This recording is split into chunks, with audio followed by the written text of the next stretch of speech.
Domingão é dia de Papo de Paz.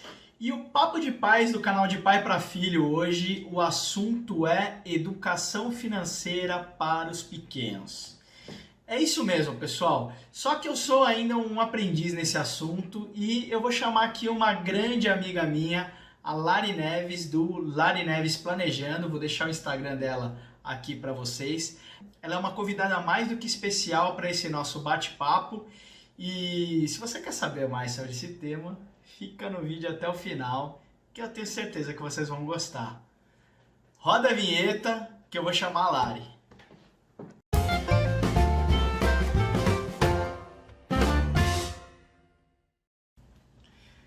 Olá, família, tudo bem? Hoje temos aqui uma convidada, a Lari Neves. Nós vamos conversar um pouquinho sobre educação financeira para as crianças. Eu convidei a Lari, que ela é do Lari Neves Planejando. Lari, se apresenta aí pra gente, conta um pouquinho sobre a sua trajetória. Vamos lá. É um prazer estar aqui, Marcelo. Obrigada pelo espaço, por ter aberto esse espaço para a gente conversar de um assunto tão importante. E é isso, eu tenho uma jornada aí de planejamento financeiro e planejamento empresarial. E há 2 anos eu abri minha própria consultoria focada em planejamento financeiro, pessoal empresarial, e venho desde então ajudando famílias e empresas a se organizarem financeiramente. Então vai ser um prazer falar do assunto com você. Lari, vou deixar aqui o perfil da Lari, pessoal, para quem quiser acompanhar ela no Instagram. Ela posta umas dicas bem bacanas no Instagram dela, tá? Mas vamos falar um pouquinho de educação financeira para as crianças, né? Eu Vamos. vejo que muitos pais se questionam sobre qual idade começar a incluir um conceito de finança para os filhos. Você Sim. tem algum exemplo, alguma coisa? O que você tem para falar aí para nós pais? Então, Marcela, a questão da idade ela pode variar muito. Assim, eu costumo dizer que a partir do momento que a criança começa a reconhecer e a entender a questão dos números, e que isso às vezes acontece aos 4, às vezes aos 5, às vezes aos 6 anos, por isso que acaba variando, depende da exposição da criança, né? A entender a questão dos números, ela já pode começar a ouvir e entender sobre o valor do dinheiro. Então, essa questão de entender número está diretamente ligada ao entendimento do valor de dinheiro e ao início da educação financeira da criança. Isso eu percebo uma grande diferença em questão dos números dos meus dois filhos, né? Você teria algum exemplo, como mostrar o valor de poupar, alguma dica aí para os pais, uma dica de ouro? Tenho várias, assim, podemos ficar um dia falando disso, mas vamos lá. Acho que trazendo de forma mais simples, a criança ela assimila melhor quando você começa a incluir isso na rotina dela. Então, eu vou ao supermercado, eu vou até a feira, e você começa a mostrar para aquela criança, falando, esse item custa tanto, e esse aqui, qual que é o número que está aqui, qual que é o valor desse outro. Então, você trazendo a criança para a escolha, nessa rotina, nesses momentos que vocês já fazem coisas juntos, já é um grande passo. Em paralelo, é interessante você fazer a lista de compra com ela, olhar para o quanto você está. Se você já é um pai que já paga uma mesada, uma semanada, enfim, já começar a relacionar os valores, falando: lembra esse produto, essa bolacha que você pediu que custava tanto? Esse dinheiro que você tem, já dá para comprar? Não dá para comprar. Então, com isso, ela começa a ver o valor do próprio dinheiro e o poder que ela tem de compra e de escolha com aquilo que ela tem na mão. Então, é um caminho fácil e simples dentro da rotina e que para a criança também vai facilitar essa assimilação. Bacana, Lari. Antes de falar sobre metas, pessoal, se você está gostando do nosso conteúdo, não esquece de se inscrever no nosso canal, deixar o seu like, ativar o sininho de notificações para que você seja notificado sempre que tiver um vídeo novo aqui no canal. E o mais importante de tudo, pessoal, deixa o seu comentário para a gente saber o que a gente pode se aprofundar. Se de repente eu chamo a Lari aqui para uma segunda sessão, aprofundando mais algum tema, mas fica no vídeo até o final, que não acabou não, tem mais coisa por aqui. Vamos lá, então em relação a metas, Eu, particularmente, inseri um pouco de planejamento com meus filhos. Né? Acho a rotina Uhum, bastante importante. Vou até deixar aqui em cima o primeiro vídeo falando de técnicas de cooperação, onde a rotina é uma das coisas mais importantes. Né? sim, E eu acompanho eles, eu acompanho essas metas, desde que eu criei o calendário, né? Eu acompanho com eles falando sobre viagens, sobre as metas, geralmente questiono o que eles gostariam de fazer nas férias, para me planejar sim, também financeiramente, fazer uma coisa que é do agrado da família, né? Mas eu queria saber de sim. você, como é que você, me dá um exemplo, como você trabalha as metas com seu filho? Sim, até para deixar claro, eu tenho um filho de 5 anos e que ele já vem, a gente já vem trabalhando com essa questão do dinheiro desde os 4 aí. E eu também, aqui em casa eu não chamo de metas, eu chamo de acordos, mas o funcionamento é bem parecido com o que você comentou, assim.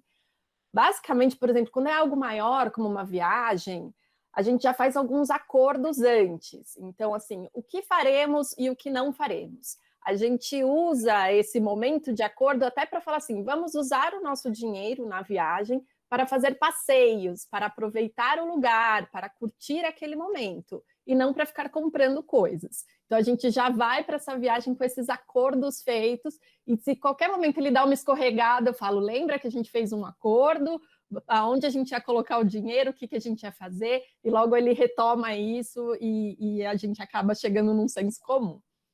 Em situações de cotidiano, pode falar. Não, eu ia falar só que é importante lembrar, pessoal, que às vezes a gente fala assim, parece meio família Doriana, né? Mas isso vem sempre evoluindo, né, pessoal? É uma constante evolução, são diversas tentativas. Então, caso vocês Exato. vão começar a tentar alguma coisa aí, se preparem porque tem as frustrações, não? A gente não consegue tudo de primeira, tá, pessoal? E não é nem de primeira e nem toda vez. Tem às vezes que mesmo com Exato. acordo eles falem, mas eu quero, eu quero, eu quero. É criança, então a gente também precisa estar de coração aberto para isso. Você está coberto de razão. E acho que essa questão dos acordos e das metas, elas funcionam também no cotidiano, assim, isso pode ser inserido a qualquer momento. Eu dei o exemplo um pouco antes falando do supermercado e falando sobre a lista. Quando eu faço a lista junto com ele, eu costumo falar: você vai ser meu ajudante, então você pode escolher um item do supermercado para que a gente vai comprar para você. Pode ser um doce, uma bala, né? Alguma coisa que ele queira muito. Então, ele pode colocar um item. Se chegar lá no supermercado e ele quiser 2, 3, eu fico retomando. Lembra, a gente falou um item, você já escolheu, você quer trocar? Então, ao invés de ser o que a gente pôs na lista, você quer trocar por esse outro? Então, a gente faz essas negociações para ele entender que sim, temos um acordo e que os acordos têm que ser cumpridos, né? Mas acho que, independente de chamar de meta, de acordo, eu acho que o importante disso, desse ponto que você trouxe, é importante a criança entender que a todo momento a gente tem que fazer escolhas. Isso desde sempre, desde pequeno a gente tem que fazer escolhas. Então, não é Verdade. podar a criança, você não pode fazer isso, você não pode comprar isso. É ajudar a criança a entender que a todo momento a gente tem que fazer escolha inteligente. Essa escolha inteligente vai ajudar o nosso bolso, vai ajudar tanto na vida, quando ele tiver já tocando a vida por conta própria, quanto, na verdade, quando ele estiver construindo aí o patrimônio, construindo os bens dele. Então, acho que a questão das metas, dos acordos, ele vem para ensinar que temos que, a todo momento, fazer escolhas inteligentes. E falando de escolhas inteligentes e futuro, Lari, eu gosto muito de inserir um pouco nessa educação financeira, um pouco da meritocracia, né? Eu particularmente Sim. coloco recompensas para os meninos a cada cumprimento de afazeres da casa, Uhum. né? Por exemplo. Então, pela manhã acordou, escovou os dentes, colocou o uniforme, não brigou com o irmão, chegamos no horário na escola, deu tudo certo, por exemplo, né? Não fez nenhuma Uhum. malcriação, ele ganha um que eu chamo de ok, né? Mas marca Uhum. positiva, enfim, né? Inclusive, vou dar um spoiler aqui, eu vou fazer um vídeo só sobre isso, tá, pessoal? E Legal. aí, assim, também, isso eu também faço em relação à tarde, né? Chegou da escola, não deixou nada jogado, porque eles chegam, querem tirar tênis, querem ficar à vontade, Sim. então eles tem que saber que tem que colocar, se quer tirar o uniforme, colocar, guardar direitinho, né? Chega da escola, pega já a lancheira, já deixa tudo direitinho. Eles que já pegam a lancheira para colocar as coisas para lavar, para a gente higienizar, né? Fazer o Sim. almoço, tirar o prato da mesa. Essas tarefas que vão ajudando a criança na rotina, né? De novo, novamente. Uhum. Rotina, uma das coisas bem importantes para as crianças. Mas também, à medida que eles vão concluindo, eu vou dando esse ok, chamo eles junto, coloco na altura dos olhos deles, né? Então, como é que você vê essa meritocracia, né? Você tem algum exemplo também que você faz? Quer comentar Sim, sim. algo? Eu acredito muito nesse formato que você comentou de meritocracia e de ter essas pontuações, essas recompensas. Eu tenho 2 pontos só que eu coloco de reflexão e de alerta, porque aqui a gente tem pais com crianças de várias idades, né, e em vários Verdade. contextos, então é importante a gente olhar para o espectro total, assim. O primeiro ponto é que geralmente eu falo para os pais quando eles trazem essa questão é que para a criança menor o horizonte de pagamento dessa recompensa tem que ser avaliado para ela não se desestimular. Então, geralmente as crianças pequenas, de 4, 6 até 7 anos, elas não têm muita paciência, elas acabam perdendo um pouco do interesse no processo se você paga isso só mensalmente, porque ela Verdade. tem que Eu fazer lembro, muita coisa ao longo do mês. eu lembro até acho que de ter visto isso com você. Você chegou a comentar no seu stories, alguma Sim, coisa assim. sim, exato, porque é Eu tinha isso, a começado a criança. prestar no mensal e aí mudei para o semanal, verdade. Exato, porque o mensal é isso, a criança, a vida dela ali, ela tem a vida dessa criança, ela roda num tempo diferente, então ela perde o interesse se você coloca esse horizonte de pagamento de recompensa muito distante.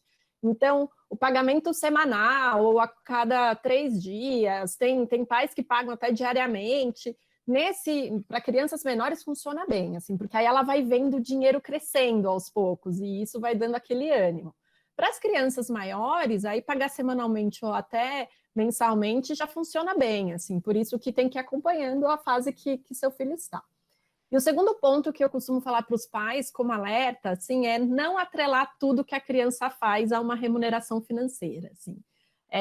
Nós, como pais, a gente também precisa mostrar que a gente tem coisas assim que a gente faz e que merece ser recompensado, mas tem coisas que são obrigações.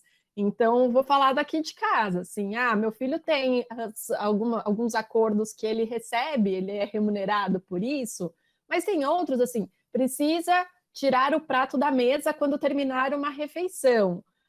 Precisa tomar banho quando eu falo tem que tomar banho. Então, assim, tem coisas que ele não vai ganhar por isso, porque nossa vida é feita de obrigações, que nem sempre são remuneradas, e tem outros pontos que sim, a gente tem uma remuneração atrelada.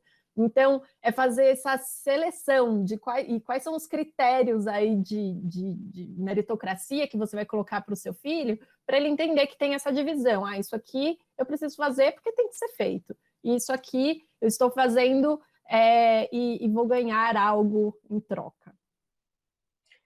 Isso é bastante importante mesmo. Eu até confesso que eu estou estudando sobre o assunto porque eu estou cada vez me aperfeiçoando mais com meus filhos, né? Uhum. Eu inicialmente coloquei isso para que comece uma rotina mais forte, né? Porque a gente deu uma boa relaxada nas férias, acho que é comum também. A Como, criança dá uma certa relaxada nas férias. E aí, para voltar, eu acabei colocando um pouquinho, até ligado à meritocracia, algumas atribuições. Mas eu queria falar um pouquinho com você também sobre o porquinho para criança. Você acha que uhum. funciona? Até qual idade? O que você acha disso? Eu acho o símbolo do porquinho, do cofrinho, ele é algo muito positivo, assim, porque ele materializa a questão de deixar palpar, ele deixa palpável a questão do acúmulo. Então, preciso acumular, ele tem um lugar físico onde ele coloca o dinheiro dele, assim. Então, o símbolo do porquinho, do cofrinho, eu acho muito positivo. Não tem muita idade de limite, né? E esse é o limite, a criança até aqui é positiva, até a partir daí não. O que eu vejo, e converso muito com pais, assim, é que na pré-adolescência esse símbolo começa a perder um pouco do papel, né? De ser símbolo de colocar o dinheiro. E aí entra em jogo mesmo a questão de como gerir o próprio dinheiro, como gerir a própria mesada. Então, quando a criança entra nessa fase, né? Quando o filho entra nessa fase de pré-adolescência, é importante continuar falando sobre acúmulo, né? Que é importante guardar e ter sempre um dinheirinho guardado, mas nessa fase ela já consegue gerir um valor por semana, por exemplo, para comprar um lanche da escola ou para gastar com um amiguinho no cinema. Então ele já começa a ficar mais exposto à gestão do dinheiro dele que precisa durar aquela semana. Então, sim, ele é super positivo para uma fase na vida e não tem muita idade, não tem contraindicações.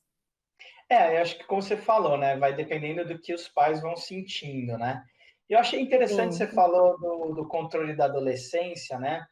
Uhum. Eu queria um pouquinho a sua opinião, porque, como você falou, tem pais aqui que têm, às vezes, um filho pequeno, mas tem um filho um pouco mais velho, e acho que é legal a Sim. gente falar um pouquinho sobre isso, né? Hoje em dia, a gente tem uma coisa que na nossa época não existia, né? O tal do cartão de crédito do tipo pré-pago, né?